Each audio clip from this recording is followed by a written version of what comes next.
বাংলায় post modernism বা উত্তর আধুনিকতার সূত্রপাত ঘটে সত্তরের কবি অমিতাভ গুপ্তের হাত ধরে। তাঁর চোখে মনে হয়েছিল আমাদের দেশে আধুনিকতার হাত ধরে যা চলে তা আসলে পশ্চিমী আধুনিকতা। আজ আমরা আলোচনা করব পোস্ট মডার্নিজম বা উত্তর আধুনিকতা সম্পর্কে। উত্তর আধুনিকতা বা পোস্ট মডার্ন শব্দটির উৎপত্তি নিয়ে নানা রকমের মতভেদ রয়েছে।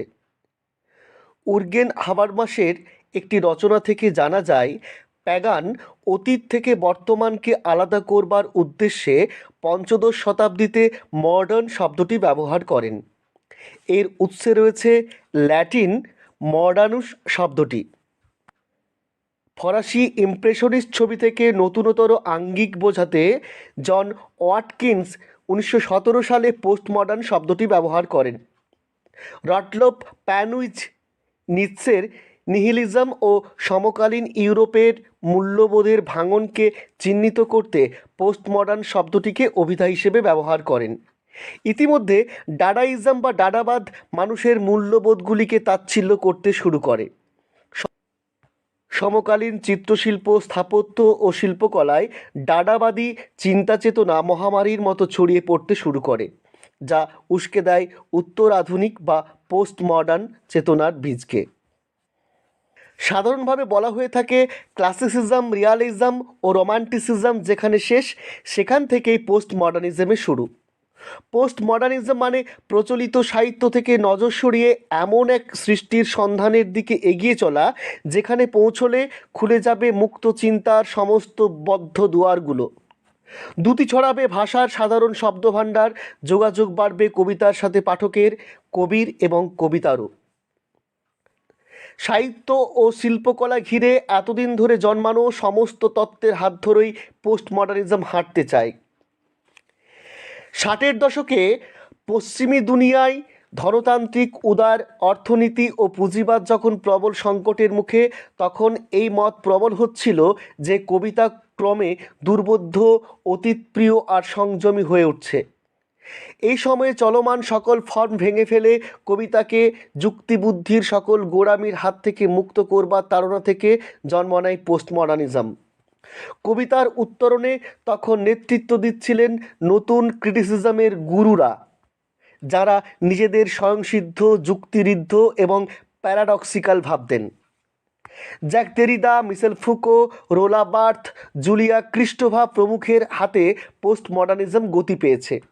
বাংলায় প্রভাত চৌধুরী, মুরারি সিংহ, গৌরাঙ্গ মিত্র প্রমুখ পোস্ট মডার্ন কবি। মূলত 4টি ভিত্তির উপর ভর করে দাঁড়িয়ে রয়েছে পোস্ট মডার্নিজম। এগুলি যথাক্রমে আলোচনা করছি আমরা। প্রতীকায়নের বিরোধিতা প্রথমেই পোস্ট মডার্নিজমের যে ভিত্তি হিসেবে উঠে আসে, প্রতীকায়নের বিরোধিতা। সাংস্কৃতিক মানদণ্ডের মাপকাঠিকে অস্বীকার করে এতদিন ধরে চলে আসা সকল শিল্প যা মহান সৃষ্টি বলে স্বীকৃত হয়ে আসছিল, সেসবকে প্রথমে বাতিলের ঘোষণা করল পোস্ট মডার্ন। সমস্ত রকমের নীতি নৈতিকতা, এথেরিক সত্তা, লিঙ্গ বৈষম্য না মেনে র্যাডিক্যাল সাহিত্য চর্চার চৌহদ্দিকে দুপায়ে মারিয়ে সবার উপরে মানুষত্ব, এই জয় জয়কার ঘোষণায় পোস্ট মডার্নিজমে প্রতীকায়নের বিরোধিতার মূল সুর। এরপরে যুক্তিহীনতা। পোস্ট মডার্নিজম কোনো যুক্তি প্রতিষ্ঠা বা যুক্তির পারম্পর্যকে মানতে চায়নি। এমনকি সাধারণভাবে শ্রেষ্ঠত্বের সংজ্ঞাও পোস্ট মডার্নিজমে বাতিল গণ্য করা হয়েছে। অন্যদিকে জীবন ও শিল্পের যে দান্দিকতা, তার মাত্রায় ভর করে পরাবাস্তবতার মিশেলে বা বহুমুখী ভাবনার মধ্য দিয়ে খুঁজতে চান পোস্ট মডার্নিস্টরা। চূড়ান্ত সিদ্ধান্ত নেবার দায়টা পাঠকের উপরেই ছেড়ে দিতে চান তারা পাঠকের পছন্দনীয় মতের অগ্রাধিকার চান। পাঠক খুঁজে নিক কবিতায় তার স্পেস, নিঃশ্বাস ফেলবার জায়গা। তৃতীয়ত, ফর্মহীনতা। বিশিষ্ট মডার্নিস্টরা কবিতায় সুর, ছন্দ আর সৌন্দর্য চর্চার বহুমুখীনতা নিয়ে কাজ করেছিলেন। পোস্ট মডার্নিস্টরা সেই ধারাকে ভেঙে ফেলতে চাইলেন, আর তাই আবেগকে রূপদানের ক্ষেত্রে তারা লক্ষ্য করলেন সার্বজনীন গল্প বলার স্টাইল,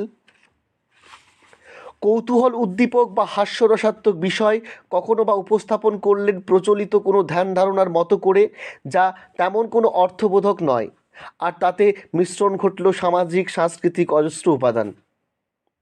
এর পরের যে ভিত্তি সেটা হলো জনপ্রিয়তা।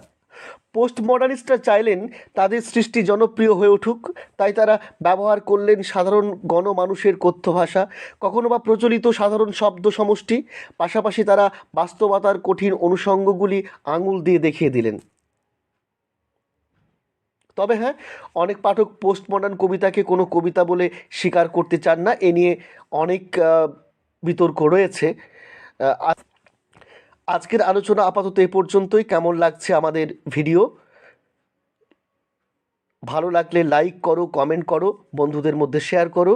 প্রত্যেকে ভালো থেকো, সুস্থ ও সুন্দর থেকো। আপাতত টাটা।